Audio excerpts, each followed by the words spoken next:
خاک میں مل چکی تھی، مگر اس وقت اس پرفضا ماحول کا پورا اثر ہو چکا تھا۔ اس نے کچھ زیادہ پرواہ نہ کی۔ سامنے بہت سے بانس کٹے ہوئے پڑے تھے۔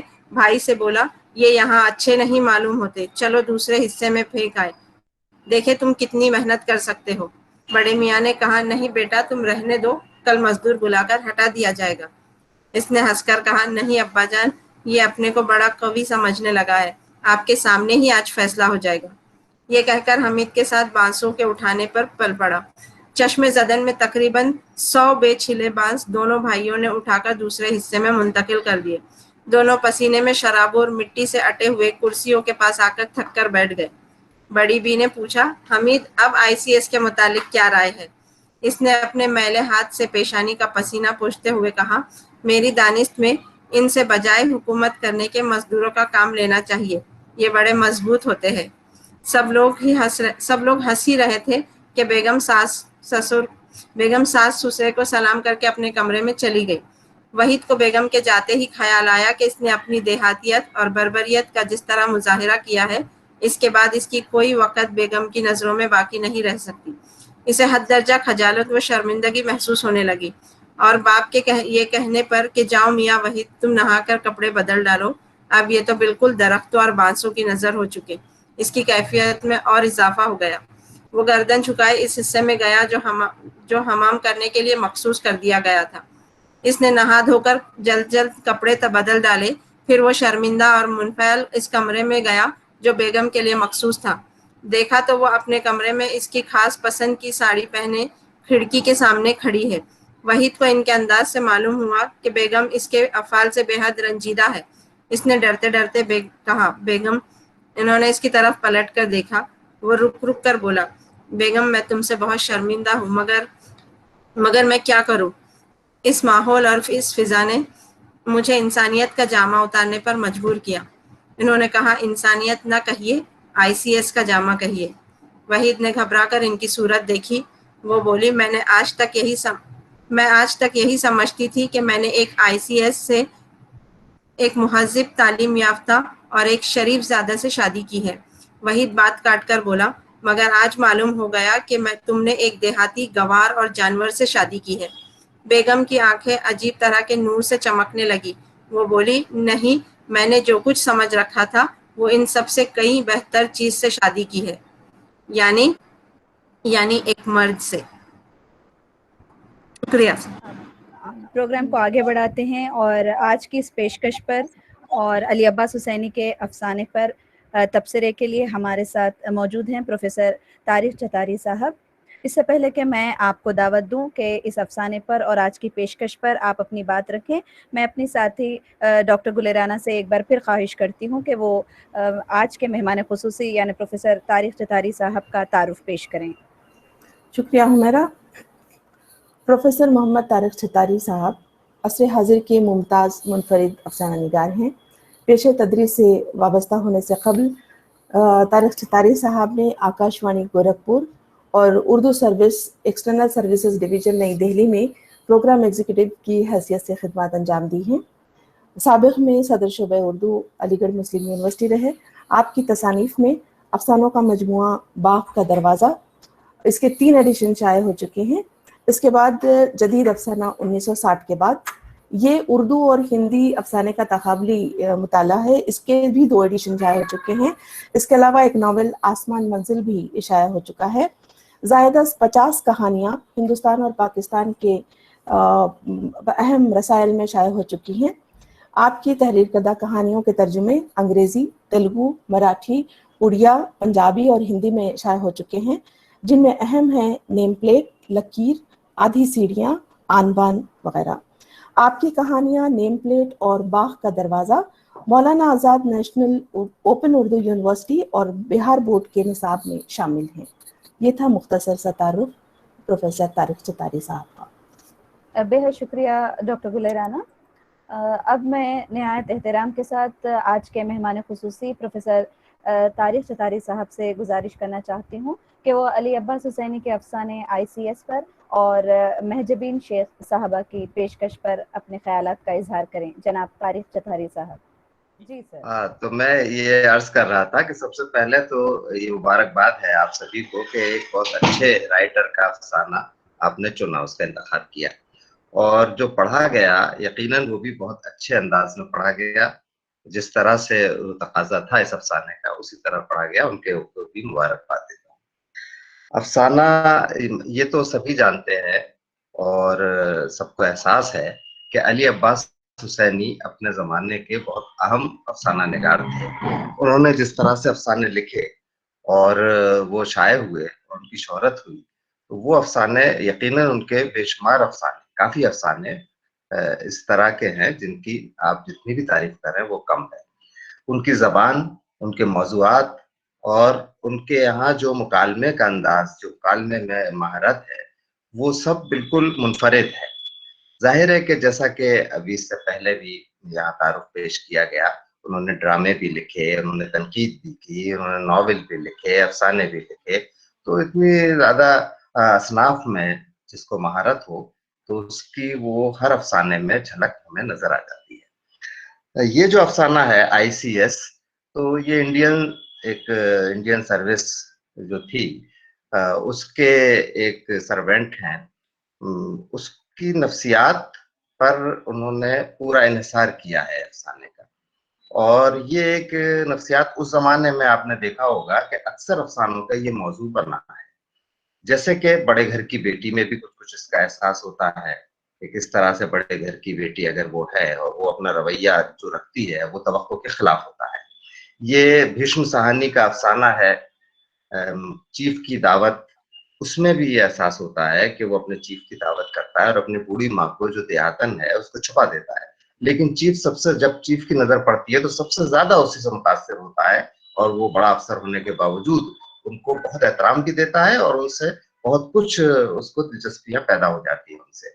اسی طرح سے بہت سارے اور بھی افسانے ہیں. خود گلی ڈنڈا میں بھی یہ ذرا سا احساس صرف نفسیات کی حد تک یہ احساس میں ملتا ہے. تو اس زمانے میں اس طرح کی کافی موضوعات، کئی لوگوں کے، کافی ادیبوں کے یہاں اس طرح کے موضوعات مل جاتے ہیں.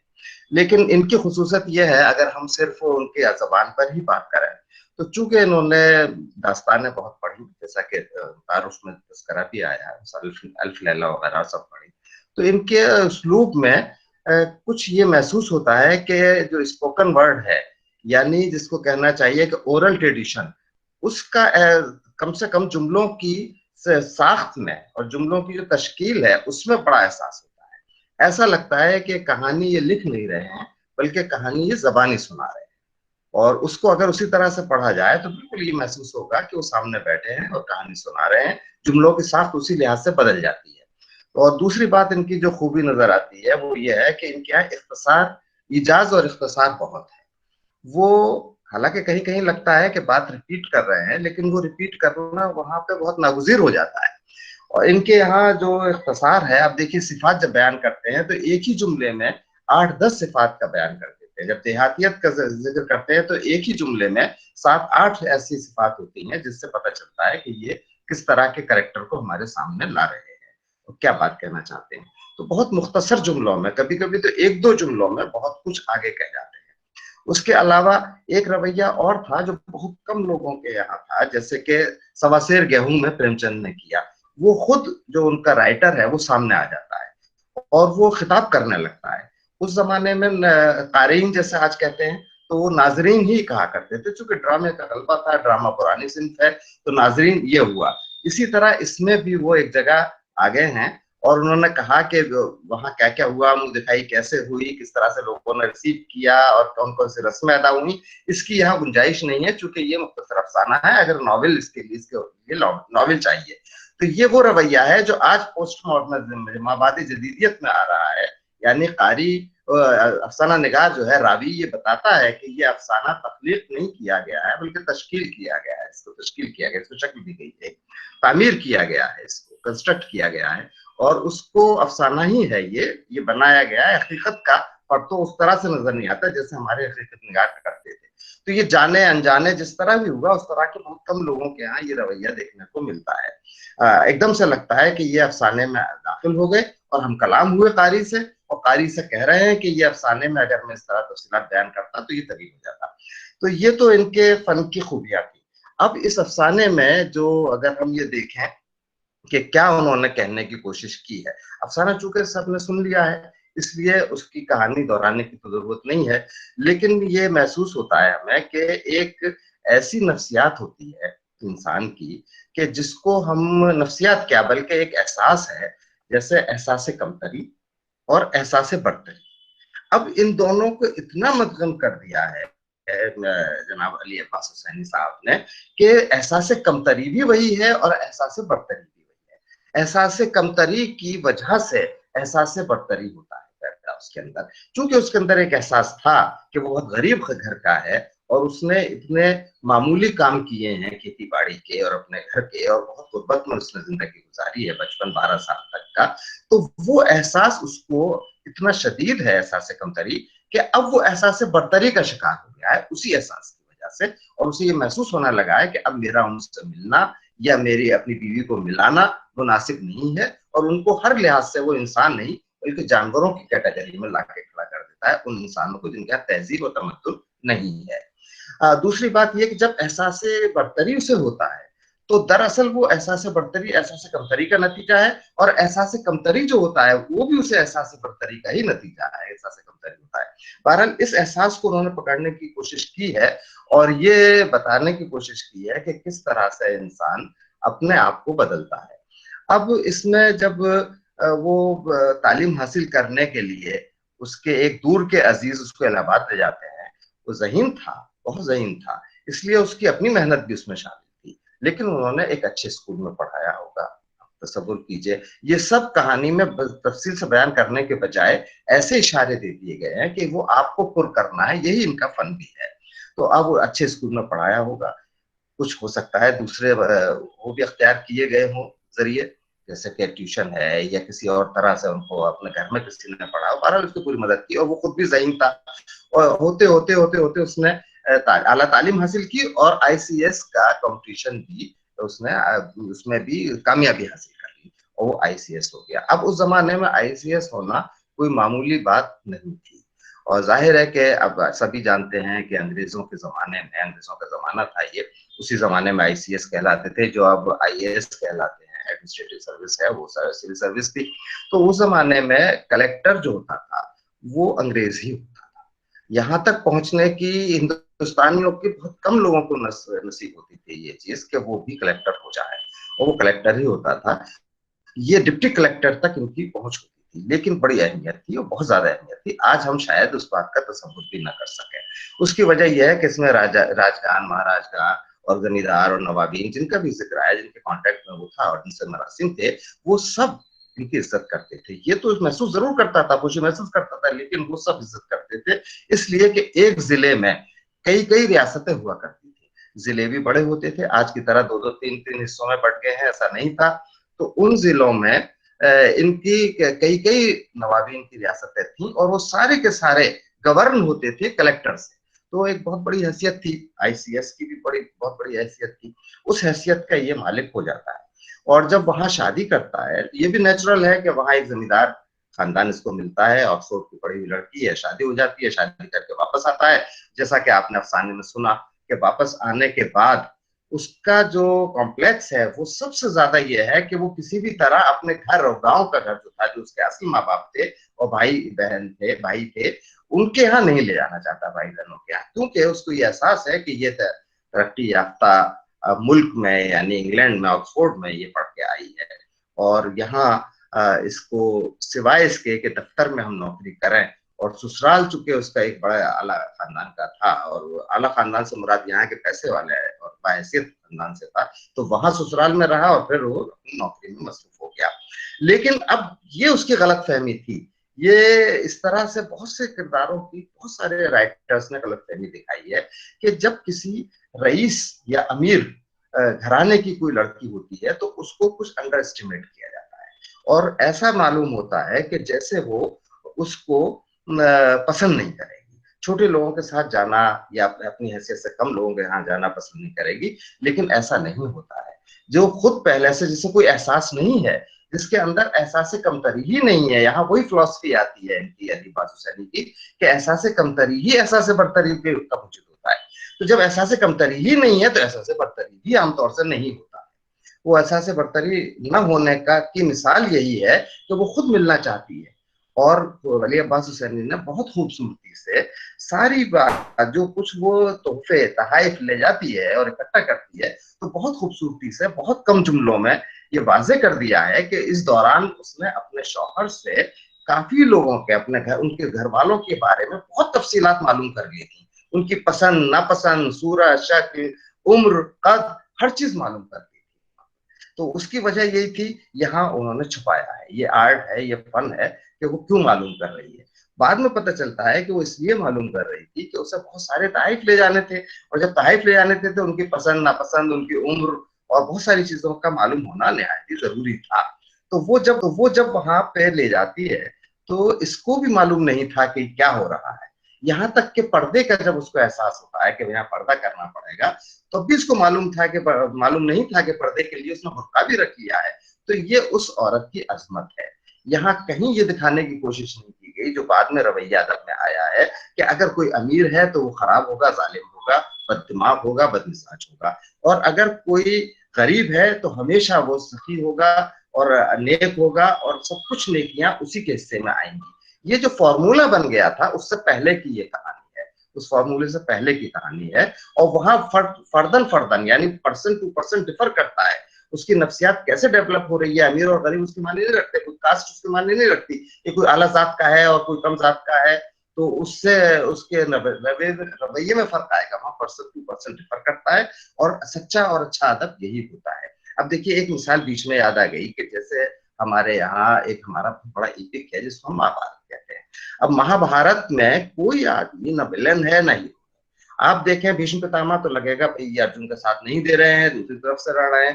آپ ان کے گرو کو دروناچاریہ کو کہیں گے آپ اس کو کہیں گے جس نے کیا تو اس کی وہ لے لی گئی تھی چونکہ وہ اندھا تھا اس لیے اس کی تمام جاگیر لے لی گئی تھی تو اس کو بھی ایک جسٹیفیکیشن ہے. یعنی ہر کریکٹر کا ارجن کا بھی ارجن نے جنگ کی اور کرشن نے سمجھایا جو گیتا کی شکل میں آیا کہ کیا سچ ہے کیا جھوٹ ہے.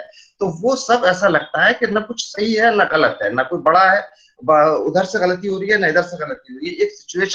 ایک سچویشن ہے اس کے تحت سب کچھ ہوتا ہے وہ ہوتا چلا جاتا ہے ہوتا رہا ہے. ایسے ہی یہاں بھی یہ ہے کہ وہ بڑے اور چھوٹے کی بات نہیں ہے. دونوں طرف سے برابر محبت مل رہی ہے.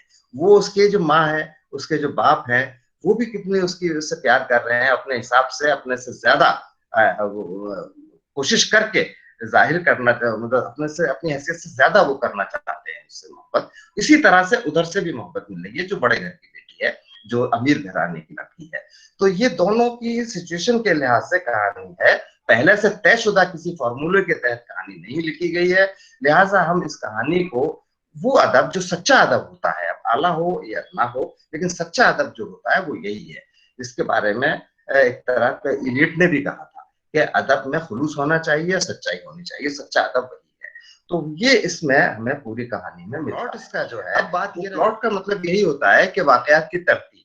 اب پہلا واقعہ جو اس میں ہے وہ اس کے بچپن کا ہے. بچپن سے ہمیں کیوریسٹی پیدا ہو جاتی ہے. پلاٹ کا اہم رول جو ہوتا ہے وہ تجسس پیدا کرنا ہوتا ہے. تو کیوریسٹی پیدا ہو جاتی ہے کہ بھئی اتنے غریب بچہ آخر یہ وہاں جا رہا ہے تو آخر کرے گا کیا. اس کا ہمیں اختتام اور انجام کا اندازہ نہیں ہو پاتا کہ کیا کرے گا. لیکن فوراً ہی بہت ہی مختصر وقت میں یہ معلوم ہو جاتا ہے کہ وہ ترقی کرے گا. ترقی کرنے کے بعد شادی کرے گا. شادی کرنے کے بعد یہ توقع ہوتی ہے یہ اسی طرح ترتیب چل رہی ہے واقعات کی ترتیب. ہر اگلا واقعہ پچھلے واقعے کا نتیجہ سا معلوم ہو رہا ہے کہ جب وہ ذرا سے جو اچھی حیثیت کے تھے وہ لے گئے تو یقیناً پڑھے گا تو کچھ ترقی کرے گا. ترقی جب اس نے کی تو وہاں سے علی عباس حسینی نے تھوڑا سا چھپانے کی کوشش کی جو پلاٹ کا ایک بہت بڑا ہنر ہوتا ہے. اس میں یہ کہ اب کیا ہوگا. وہ بیوی بالکل انکار بھی کر سکتی تھی چونکہ وہ اس خاندان کی تھی اور اس طرح کی تعلیم تھی. بالکل ان سے الگ بھی کر سکتی تھی. یہ مرد کوشش بھی کر سکتا تھا کہ ہم اپنے گھر والوں کے یہاں جائیں اس کو کسک ہو سکتی تھی اور وہ اس میں رکاوٹ بھی بن سکتی تھی لیکن ایسا کچھ نہیں ہوا. تو توقع کے خلاف جو چیزیں ہو رہی ہیں اور جب ہو جاتی ہیں تو عین توقع کے موافق لگتی ہیں وہ کہ یہی ہونا چاہیے یہی ہونا چاہیے. تو اس طرح سے اس کا پلاٹ جو ہے بہت خوبصورتی سے بنایا گیا ہے.